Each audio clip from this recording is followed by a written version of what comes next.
Bonjour, bonjour et bienvenue dans ce cours gratuit de Excel VBA. Et pour continuer avec notre série de modules et de chapitres, nous aborderons ici dans cette vidéo les cases à cocher. Les cases à cocher modifient les valeurs d'une colonne ou alors d'un emplacement donné par rapport à une case qu'on coche. Donc si là, par exemple, dans l'exemple, vous cochez une case que vous voulez faire un choix, c'est oui, c'est non.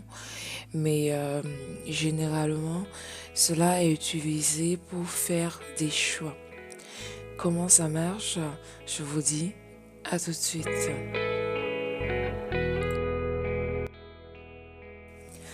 Alors, me revoilà pour continuer cette formation. Nous n'allons donc pas reprendre les 3 premiers modules que j'avais déjà présentés. Là, ce que je vais faire, c'est tout de suite constituer mon formulaire qui sera composé d'un label qui me demandera de faire un choix et de checkbox. Donc là, dans la checkbox, nous allons changer et mettre le choix, quelque chose qu'on va dupliquer également pour avoir le nombre de cases à cocher que nous souhaitons avoir.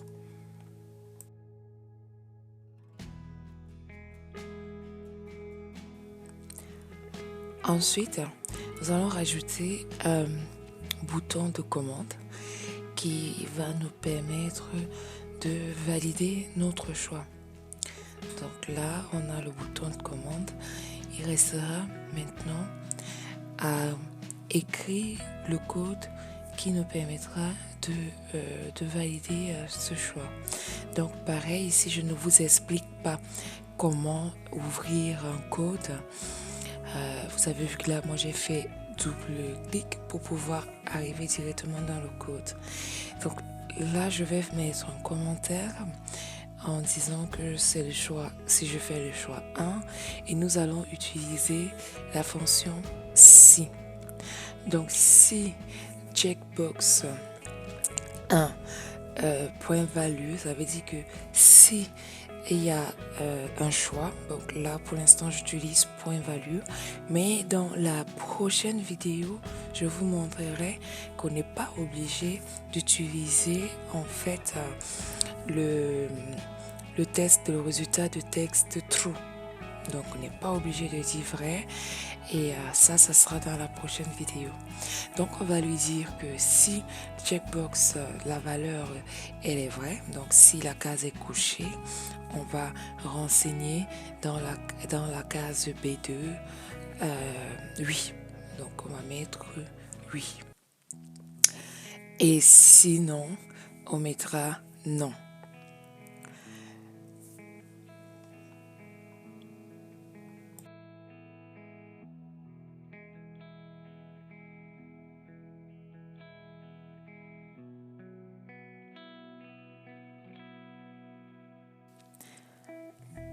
Ensuite, on va juste copier cette valeur. En fait, tout ce qu'on a écrit tout à l'heure, on va copier pour pouvoir le renseigner pour les autres cases.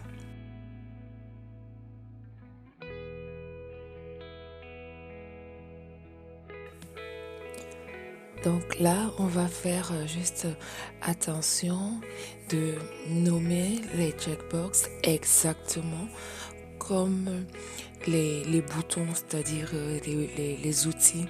Vous savez, dans la troisième vidéo, non, la deuxième vidéo, deuxième module, je vous avais dit là, on va juste vérifier que chaque module correspond au nom que nous voulons récupérer pour utiliser dans le programme.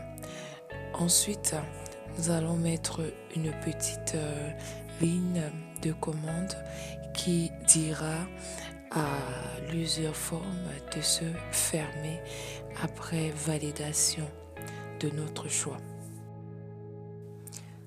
Ensuite, on va lancer le code et là, on fera le choix que nous voulons. Par exemple, si on clique sur le choix 1, comme on a demandé à l'user form de se fermer, ça s'est fermé.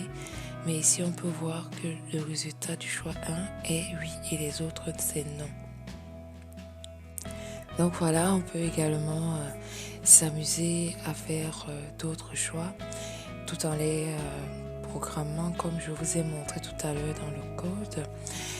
N'hésitez surtout pas à me poser des questions si vous en avez. Sinon, la formation pour cette partie s'arrête là. Je vous donne rendez-vous dans la prochaine vidéo pour suivre la suite de cette formation à l'initiation aux user forms VBA Excel.